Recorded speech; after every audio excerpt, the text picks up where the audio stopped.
மாதிரி இருந்தவங்கள போட்டோவாக்கிட்டானே. ஊருக்கு நடுவுல வெட்டிருக்கான். அவனை ஒருத்தர கூட தெரியலையா? சிட்டி மொத்தமும் தேடுங்க. போலீஸ் நாய் பணத்தை தேடுற மாதிரி அவனை இழுத்துக்கிட்டு வாங்க. போங்க போங்க.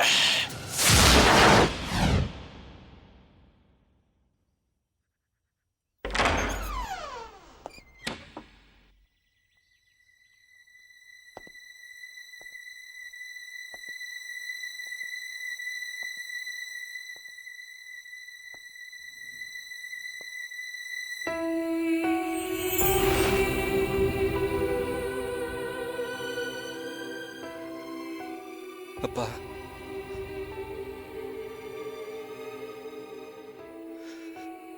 நான் உங்ககிட்ட ஒரு உண்மையை சொல்லணும். என்ன சொல்ல போற? என்ன சொல்ல போற? என் கண்ணு முன்னாடி ஒரு தலைவே எடுத்துட்டியாடா. இதுக்கு மேல என்ன இருக்கு? மன்னிச்சிடுப்பா. என்னடா அது இதெல்லாம்? இல்லப்பா. வேணாம், நீ எதுவும் சொல்ல வேணாம். வாடா போயிடலாம். இந்த ஊரை விட்டே போயிடலாம்டா. இல்லப்பா. இல்ல பார், நீ வெட்டினவ கெட்டவங்கிறனால பார்த்தவையோன்னு உன்னை காட்டி கொடுக்கல. ஆனா நீ தாங்கிறது அந்த ஆடியன்ஸ் தெரிஞ்சது சத்தியமா உன்னை உயிரோட விட்டு வைக்க மாட்டான். தயவு செஞ்சு வாடா, எல்லாரும் ஊரை விட்டே போயிடலாம். வந்துடுடா. வரமாட்டேன். வரமாட்டேன். அவனுக்கு அத்தனை பேரோட ஆணி வெறி அறுக்காம நான் வரமாட்டேன். ஏன்னா நான் இங்க வந்தது அவனுங்களை கொல்றதுக்காக தான்.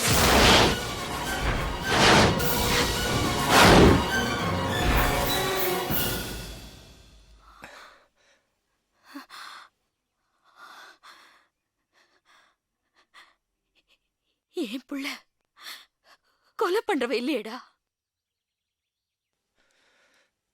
நான் தான் உன் புள்ளியே இல்லையம்மா.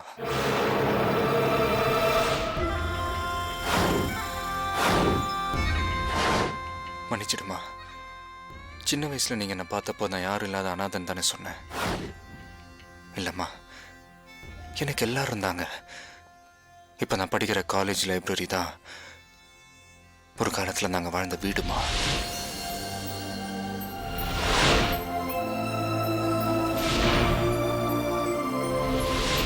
என்ன ஆசையை வளர்த்த அப்பா அம்மா,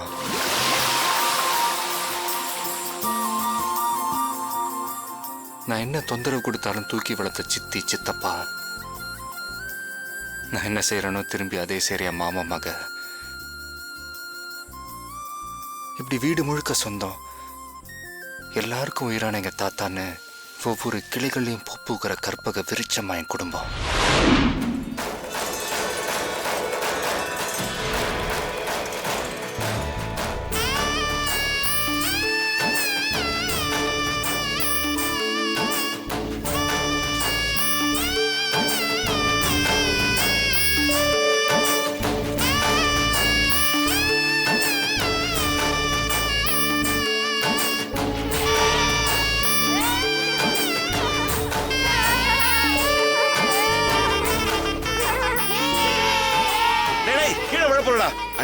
என்ன இது? வா, நீயும் ஏறிக்கோ.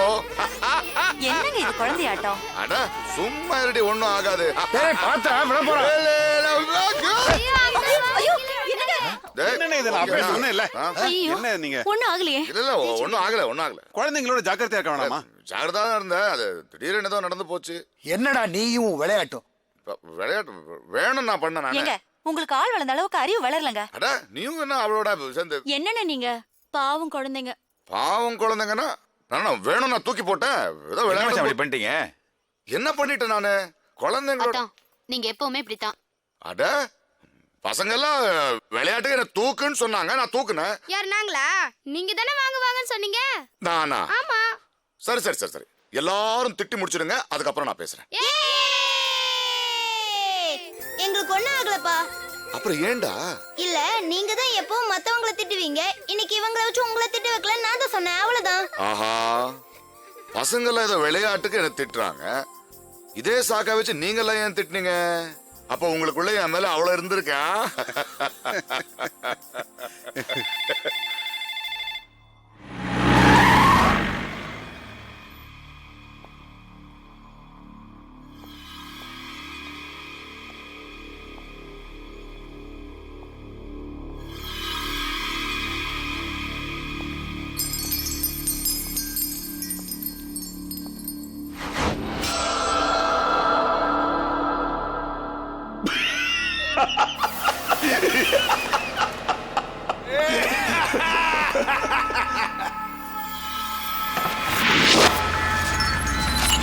ஐயா வணக்கம். நம்மள RDX சொல்லுவாங்க. அட உட்காருங்க உட்காருங்க உட்கார் உட்கார் உட்கார் தங்கச்சி.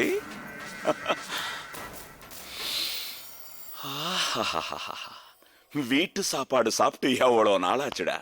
என்னம்மா கே தேக்கறியா துமே? எனக்கு பசிக்குது, சோத்தா போடு. ஐயா, எங்களுக்கு இங்க இருக்கிற இடத்தை தவிர வேற ஆஸ்தி இல்லப்பா. ஐயோ எனக்கும் காம்ப்ளெக்ஸ் கட்ட இதை விட்டா வேற நல்ல இடமே கிடைக்கலையே. ஏய், உங்ககிட்ட என்ன கேட்டான்? ஆஃப்டர் ஆல் குடியிருக்கிற வீட்டை கொடுத்துருன்னு கேட்டான். அதுக்கே ஏசிக்கிட்டு போயா பெருசு? தப்பா பேசாதடா, பெரியவர்ல. நீ கொடுக்கிற காசு குடும்ப செலவுக்கே போதாதேப்பா.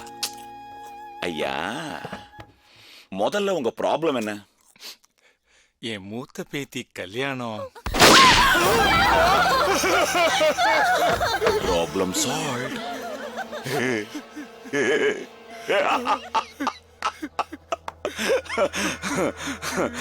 அடுத்தது என்ன?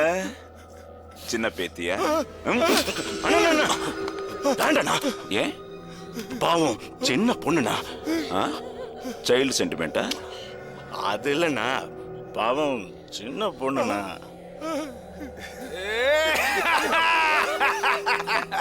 அப்படி போட.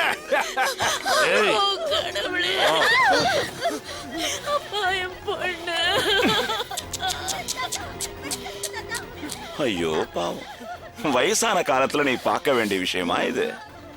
ஏண்டா நான் அப்பவே சொன்னேன், நீ தான் கேட்கல. பாரு பேத்தி கத்துறா. ஐயோ மிடில் கிளாஸுக்கு மிச்சமா இருக்கிறதே இந்த மானம் ஒண்ணுதான். இப்ப அதுவும் போச்சு.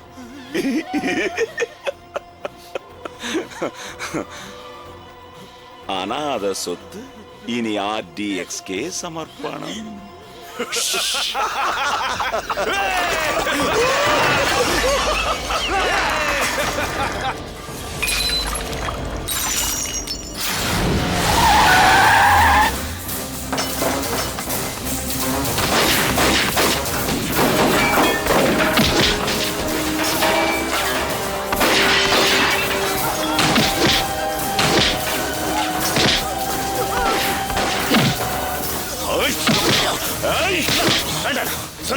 இதை நான் பாத்துக்கிறேன்.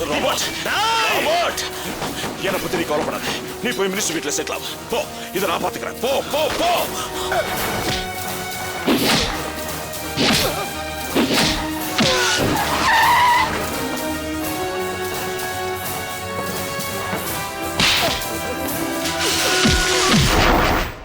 ஏய், மினிஸ்டர்னா என்னையா நினைச்சுக்கிட்டு இருக்க?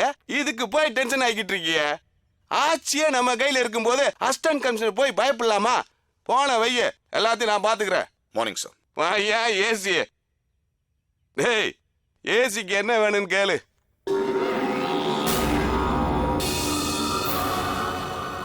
என்னையா பாக்குற? என்ன வேணும்? இவன் வேணும்.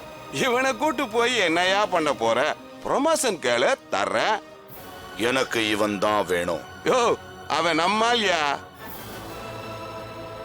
ஒரு சின்ன பொண்ணை ரேப் பண்ணிருக்கான் சார். விடியா, ஏதோ சின்ன பைய ஆசைப்பட்டுட்டான். அதுக்கும் பொண்டாட்டி அனுப்ப வேண்டியதானே? தெரிஞ்சுதான் பேசுறியா? ரொம்ப தெரிஞ்சுதான் பேசுறேன். நீ ஒரு தேச துரோகின்னு தெரிஞ்சுதான் பேசுற. இந்த புறம்போக்குக்கெல்லாம் நீதான் தலைவன் தெரிஞ்சுதான்டா பேசுற. என்னடா ரொம்ப பேசுற? நான் நினைச்சா என்ன புடுங்குவேன்? உனக்கு இந்த மாதிரி எச்சக்கரைகளை பக்கத்துல வச்சுக்கிட்டு எகிறதான் தெரியும். இந்த ஏசியோட பவர் தெரியாது. ஏய், நான் யாருன்னு உனக்கு தெரியாது. யாரா நீ? கடவுளா? ஆட்சியில இருந்த ஆளா நீ? ஏண்டி எல்லா தடையும் ஜெயிக்கிறதுனால நீ எம்ஜிஆர் ஆயிடுவியா, இல்ல கண்ணாடி போடுறதுனால கலைஞர் ஆயிடுவியா? யாரு நீ? உன்ன மாதிரி வேஸ்ட் எல்லாம் போஸ்டுக்கு வந்ததுனால தாண்டி நாடு நாசமா போச்சு. உங்களால தாண்டி தரதலையெல்லாம் தலைவன் ஆயிடுவான். அக்யூஸ்ட் எல்லாம் ஆடுறானுங்க. என்னடா கிளாஸ் எடுக்கிற? ஆமாண்டா, இவனுங்க மாதிரி ரவுடிகளை நான் தான் வளர்த்த. இவனுங்களை வச்சுதான் பிக் பாக்கெட்ல இருந்து போலிங் வரைக்கும் யூஸ் பண்ணுவேன். உன்னால என்னடா பண்ண முடியும்? டேய், என்ன மாதிரி மந்திரிகளுக்கு கை கட்டி காவலாக்கத்தாண்டா நீங்க. போடா போ.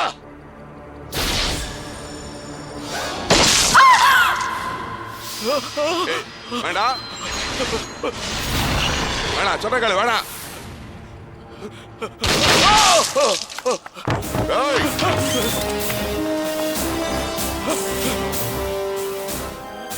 அடைக்கலம் தரலைங்கிறதுனால ஆண்டவர் மாதிரி இருந்த மினிஸ்டர் சுட்டுட்டான். Please arrest.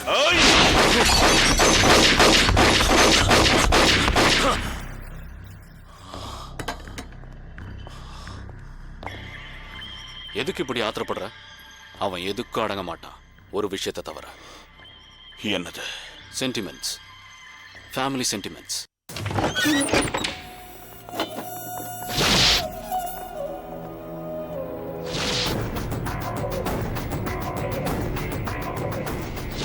யார் நீங்க? ஐயா, நான் ஆர்டிஎக்ஸ். ஆர்டிஎக்ஸ்னா வெடிமருந்து இல்ல, வச்சுக்கிட்ட பேரு. உங்களுக்கு என்ன வேணும்? ஐயா, நானு அப்துல்லா, சதா, என் தம்பி ராபர்ட்னு நாங்க மொத்தம் 4 பேர். நாங்க ஏதோ சின்ன சின்ன குத்து வெட்டு கொலை கோர்ட்டு கேஸ்ன்னு எங்களால முடிஞ்சது செஞ்சுக்கிட்டு ஏதோ வண்டி ஓடுது. எங்க பொழப்பது அது செய்யக்கூடாதுண்ணா. எப்படி நாங்களும் வாழணும் இல்லையா? யாரா நீ?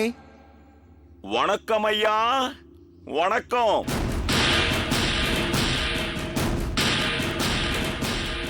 உங்களை பார்க்கலான்னு தான், வேற ஒண்ணும் இல்லையா. எங்க ஆளுங்களை, என் உயிரான என் தம்பிய உங்க புள்ள அநியாயமா செல்ல போட்டாரையா, அவங்க வெளியில வரணும். என் கோரிக்கை அவ்வளவுதான். அது உங்க குடும்பத்தால மட்டும்தான் முடியும்னு தெரியுது.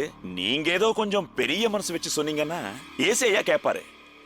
ஊர்லயே பெரிய குடும்பம் உங்களது, கொடுத்தே பழக்கப்பட்டவங்க. பூ மாதிரி பிள்ளைங்க. இவ்வளவு பாசமான குடும்பத்துல ஒருத்தர் செத்தால தாங்க மாட்டீங்க. நமக்கு கொலங்கிறது கோலி விளையாடுற மாதிரி.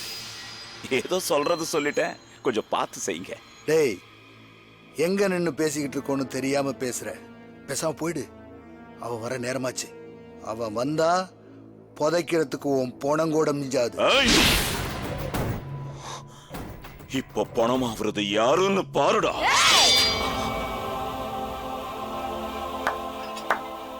இதுதான்டா என் வம்சம். சிங்க குட்டிங்கடா. பயம்ங்கிறது என் பரம்பரையில இல்ல. உன்னை அடக்க இவங்க போதும். இழுத்துட்டு போங்கடா.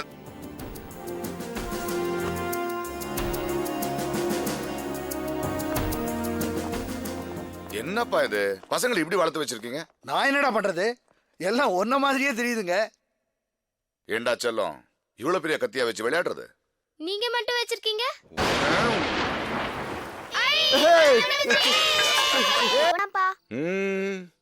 நாளைக்கு ஸ்கூல் இருக்குல்ல, போய் தூங்கு. நாளைக்கு சண்டேப்பா. சண்டேன்னா ஒரே சண்டே தானா? வார வாரம் சண்டே வருது இல்ல, அடுத்த சண்டே வரலாம். Okay, good night. Good night. போய் தூங்கு. ஓகே.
அதை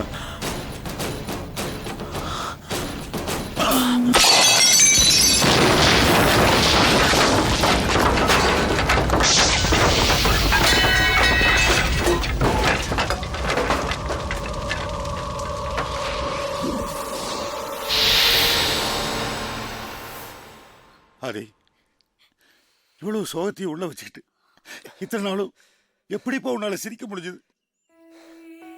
பெத்த புள்ளையோட பத்திரமா பார்த்துக்கிட்டு இந்த அப்பாவோட பாசம், தெய்வம் மாதிரி இருக்கிற இந்த அம்மாவோட முகம், தேவதையான இந்த தங்கச்சியோட சிரிப்பு, இதுதான்ப்பா என் உயிரோடு இருக்க வச்சுது. என் கண் எதிரில் என் குடும்பத்தை எரிச்சதை நினைச்சா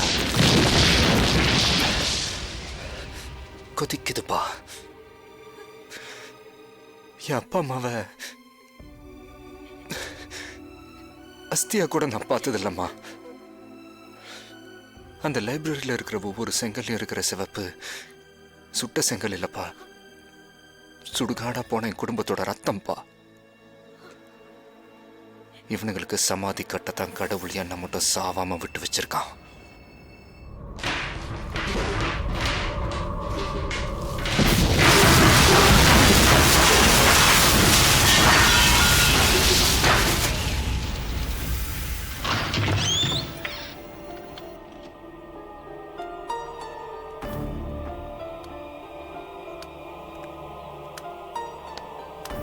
மாமா, நம்ம குடும்பத்துல யாரோ உயிரோடு இருக்கிற மாதிரியே தோணுது. சும்மா கற்பனை எல்லாம் பண்ணாதடா. இல்ல மாமா, தோணுது. அப்போ நீ சின்ன குழந்தைடா. அன்னைக்கு நடந்த பயங்கரத்துல யாருமே பொழைச்சிருக்க வாய்ப்பில்லை. நம்ம வீட்டுக்கு போறப்போ என் பக்கத்துல நம்ம ஆளுங்க யாரோ இருக்கிற மாதிரியே தோணுது. அப்படி தோன்றதுல ஒன்றும் தப்பு இல்லம்மா.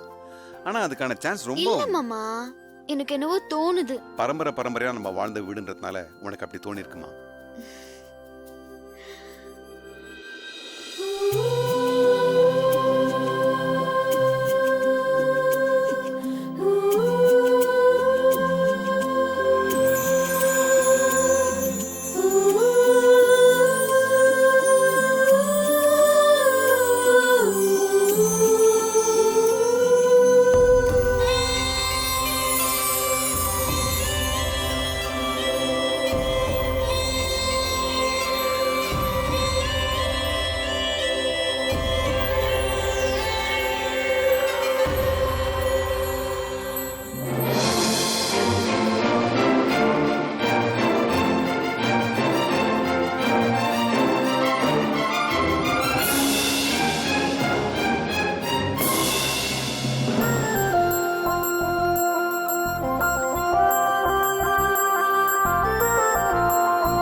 Ooh.